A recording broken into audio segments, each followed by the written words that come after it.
Good day everyone, especially to our Professor Janet Santos. We are here to report our lessons, and for the topic for today's lesson is all about biodiversity and the healthy society. And by the way, we are the group 3 who are the reporter for today's lesson.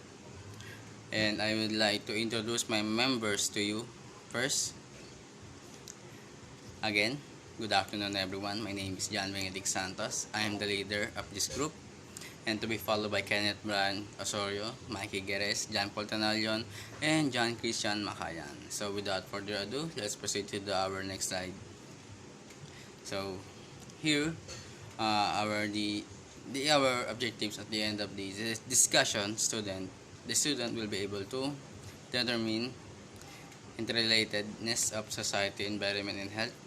Create a diagram that will show the relatedness of species in informing up a diverse health society. Identify everyday tasks and evaluate whether they contribute to the wellness and health of biodiversity and society or not. So, the introduction. So, ang termino biodiversity ay unang ginamit ni Walter G. Rosen noong 1986 ayon sa International Union of Conservation of Nature and Natural Sciences. Noong 1988, ang biodiversity ay ang variety and variability of species of their population, the variety of species of their life forms, the diversity of the complex association with species with their interaction and their ecological process which influences perform. Ito ay tumutukoy sa pagiging magkakaiba at may kakayahan sa pagbabago ng mga species at populasyon nila. Ang pagiging magkakaiba ng mga species at ang kanilang mga anyo ng buhay, ang pagkakaiba-iba ng mga komplikadong ugnayan ng mga species sa kanilang pakikisalamuha at ang kanilang mga ecological process na nakakaapekto sa kanilang pagganap. Next is the introduction, continue pa rin. So, decrease in biodiversity is well known worldwide. Vertebrate fell to 60% from the 1970s due to human causes. It was anticipated by that by 2020, wildlife, the decline will be 67% of the present number.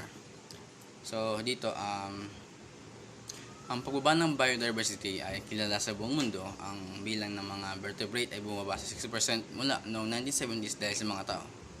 Inaasahan nasa taong 2020 ang kasalukuyang bilang ayon sa World Wide Fund or WWF for Nature or Zoological Society of London, may taon ng pagbaba ng 2% sa wildlife. Na isa sa mga pangunahing sanhi nito ay ang pagdami ng populasyon ng tao sa mga lumabas mula sa noong 1960 hanggang sa kasalukuyan na umabot nasa 7.4 billion. Ang tao ay nag-industrialize sa natural na tirahan ng mga hayop pati na rin sa mga kabuhay, karagatan. Ang pag-iwan sa mga nilalang na ito ay na walang matitirahan ay magdudulot ng kanilang kamatayan. Sinabi ni Marco Lambertini, ang pangkalahatang direktor ng WWF International, na ang pagkawala ng wildlife ay nangyayari sa isang walang presidenteng bilis. Ayon sa mga eksperto, maaaring pumasok ang mundo sa ika-6 na pinakamalas or pangmalas na extinction event. Ang mass extinction ay nilalarawan bilang ang pagkawala ng mga species na sa isang rate ng 1,000 na mas mabilis kaysa sa karaniwan. Next slide is the biodiversity and ecosystem. So dito, ang biodiversity ay ang malawak at magkakaibang uri ng buhay sa mundo mula sa pinakamaliit na organismo at sa pinakamalaki. Ito ay hindi lang mga tumutukoy sa bilang ng mga species kundi pati na rin sa kanilang pagkakaiba-iba sa loob ng species at sa kanilang mga ecological na papel.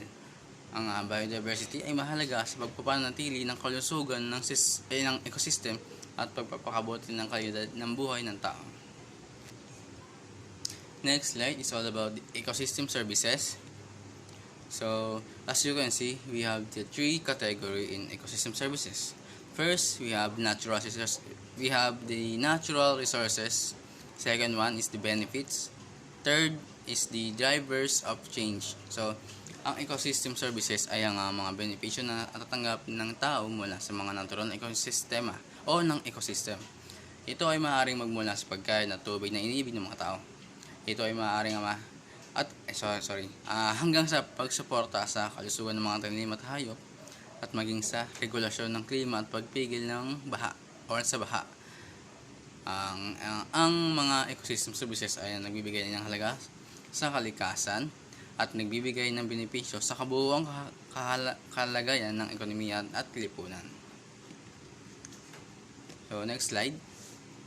So, dito, biodiversity is the source of essential goods and ecological services that constitute source of life for us low and the direct consumptive value in food, agriculture, medicine, and industry by Villaggio Global 2009.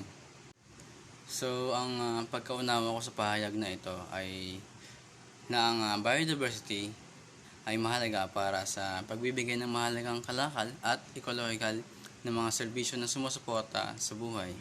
May direktang benepisyo ito sa iba't ibang aspeto ng buhay ng tao. Kabilang ang pagkain, agrikultura ng agrikultura, medisina at industriya. Ang pag-unawa sa biodiversity sa loob ng mga ecosystem ay nangangailangan ng pag-aaral sa mga relasyon sa pagitan ng mga nabubuhay, biotic, at hindi nabubuhay, abiotic na bahagi. Ang isang interdisciplinary approach ay kinakailangan upang pag-aralan ang dynamics ng ecosystem kung saan ang biodiversity ay may mahalagang papel. So, ang halimbawa dito ang pagkakaroon ng maraming golden snail sa isang palayan na maaring magpahiwatig ng posibleng problema sa mga pwesteng ito na maaring makaapekto sa produksyon ng palay. Next slide. So, on a positive view, the larger number of different species in a certain area can be a predictor of sustainable life in that area. Sustainability of the ecosystems ensures a better survival rate against any natural disaster. Therefore, we as human inhabitants of the ecosystem must preserve and conserve the biodiversity of all creatures. So, ang sustainable development ay isang konsepto ng pag-unlad na naglalayong matugunan ang kasalukuyang pangangailangan ng tao nang hindi nagkakaroon ng negatibong epekto sa kakayahan ng mga susunod na henerasyon na matugunan ang kanilang sariling pangangailangan. Ito ay tungkol sa pagharap sa mga hamon ng kasalukuyan ng hindi nagiging sagabal sa kakayahan ng ng hinaharap na henerasyon na mabuhay ng malusog at may dignidad. And next slide, in a simpler terms, it is true, people will always depend on biodiversity on the wellness of our being in our everyday lives. More or so, our health will ultimately depend upon the products and services that we acquire from the ecosystem. So, sa mas simple at personal na paraan, mahalaga ang biodiversity sa ating pang-araw-araw na buhay. Dito tayo nakadepende. Depende tayo sa mga produkto at serbisyong ibinibigay ng kalikasan para sa ating kalusugan at pangangailangan. May mga proseso na ecosystem na hindi gaano napapansin ngunit mahalaga sa ating buhay. Halimbawa, ang pangangailangan natin ng malinis at sariwang tubig, na malusog na gulay at pagkain o transportasyon na umaasa sa fuel. Lahat ng ito ay pangangailangan natin ng tao na sinasagot at inaalagaan ng ecosystem. Kung hindi natin ito maalagaan, tayo mismo ang naglalagay ng ating buhay sa panganib.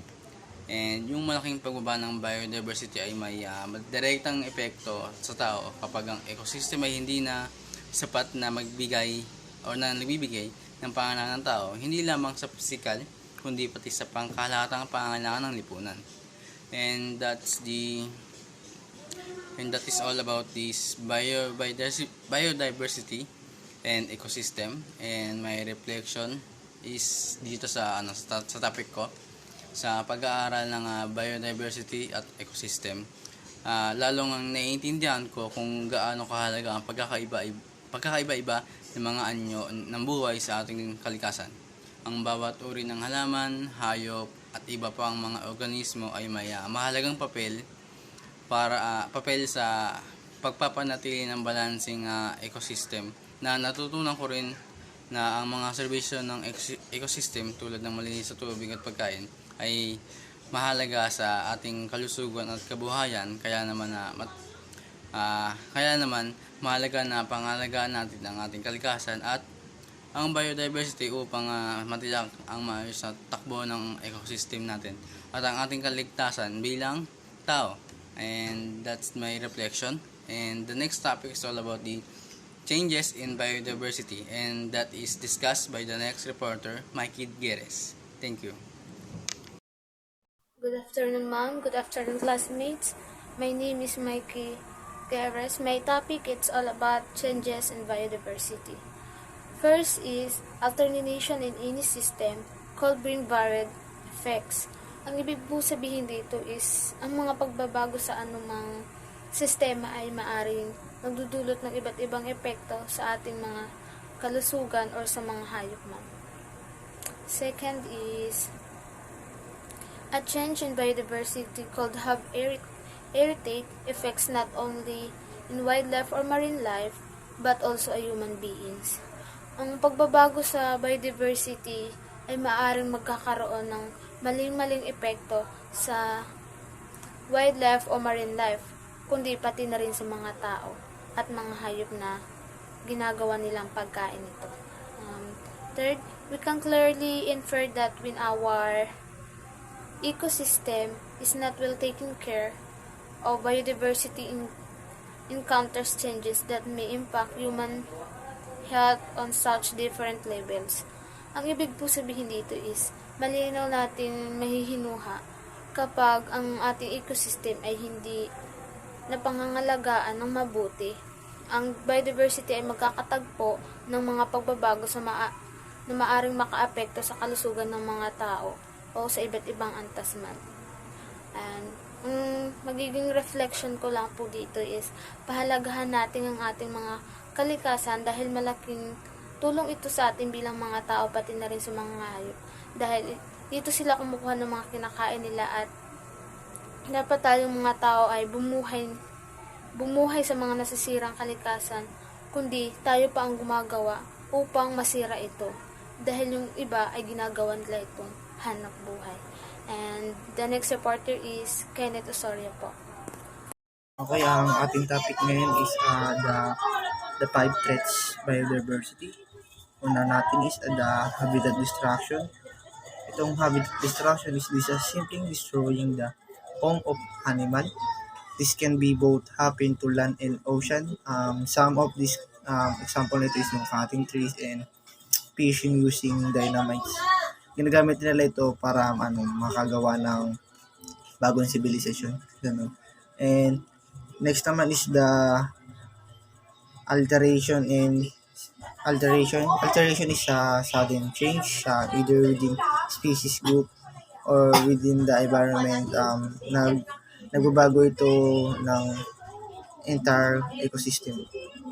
And pangatlo nating threats biodiversity is the exploitation and overfishing. This is a way of collecting of huge amount of animal o ito yung pagkukuha ng mas maraming hayop o like na overfishing ganyan. Tapos next natin is the pollution. The pollution is destroy our environment. Nagsisimula ito sa ating mga waste and smokes na galing sa factories and also the vehicle. And lastly, the global climate change. This increase the world temperature that resulta ng melting ng icebergs, and that is why nagkakaroon tayo ng tag-ulan and frequently rainfall yan. And as you can see, ang ating climate ay nagbabago pag tag-araw, may taglamig in winter. And Ang aking reflection sa topic na ito, ang aking reflection is itong mga threat biodiversity is may mga negative at positive. But of course, in terms of biodiversity, ito ay delikado at masama ang bunga sapagkat ang ating mundo ay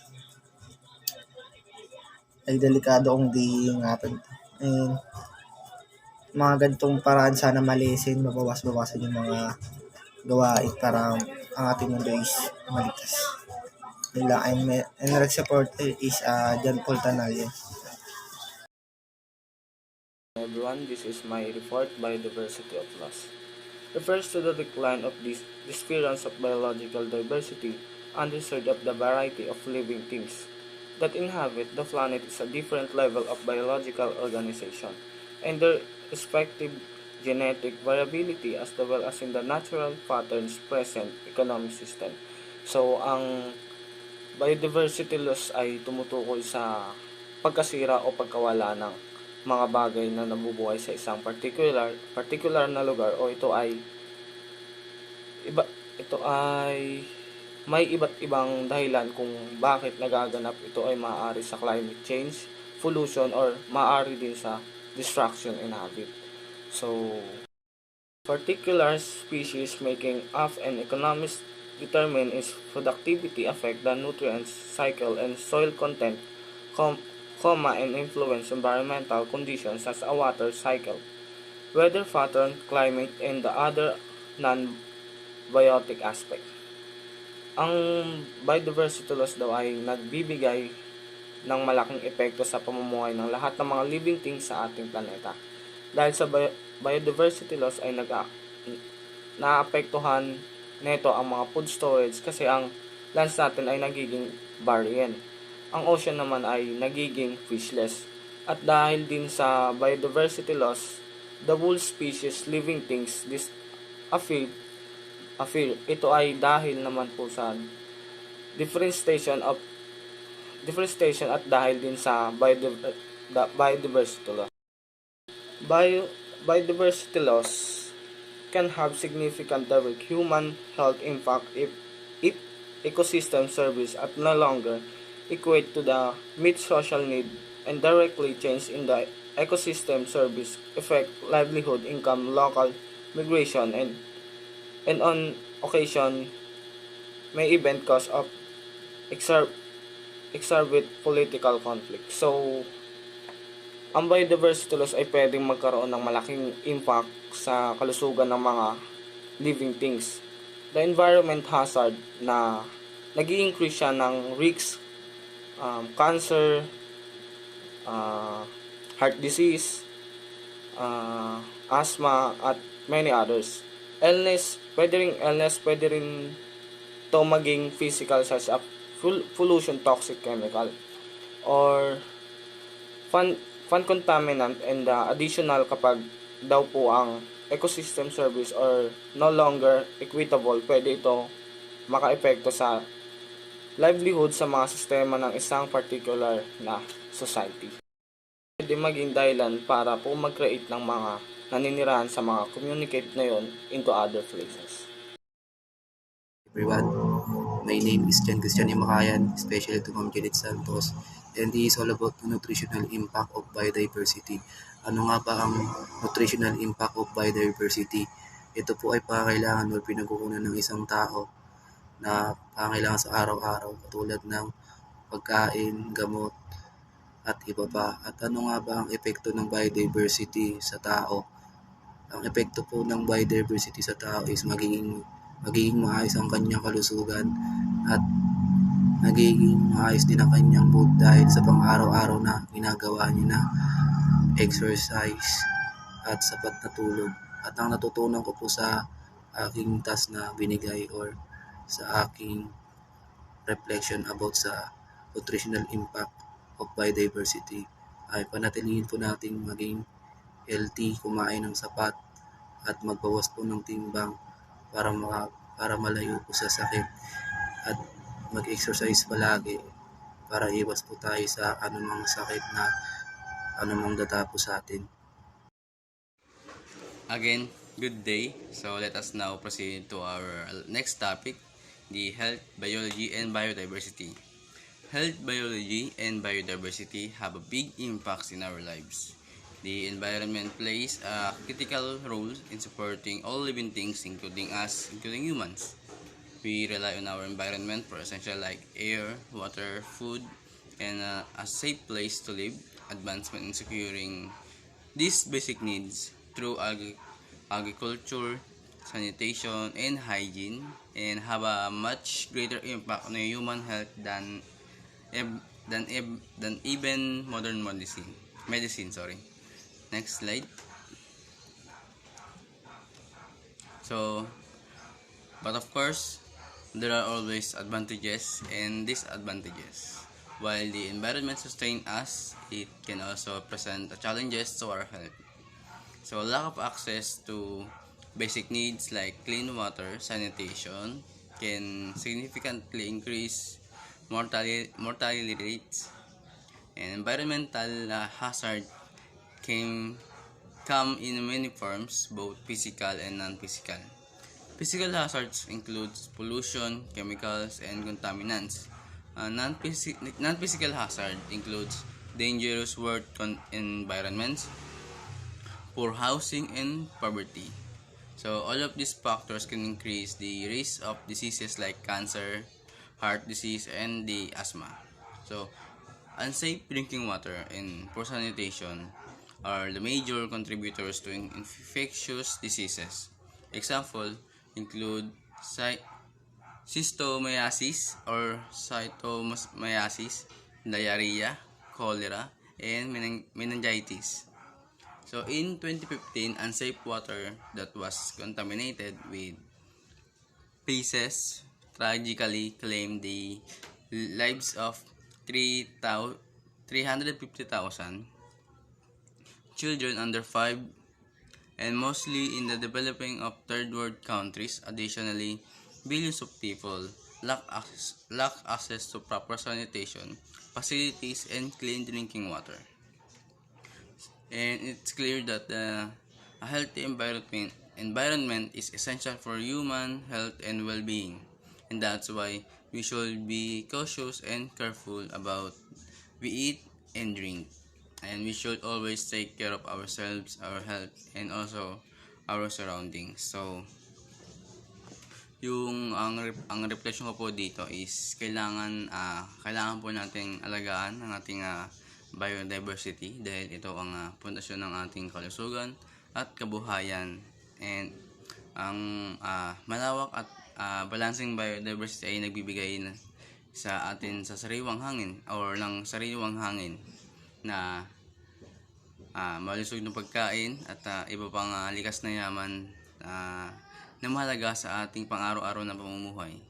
Kung hindi natin ito pangangalagaan, maaaring mawala ang mga ito, at ito ay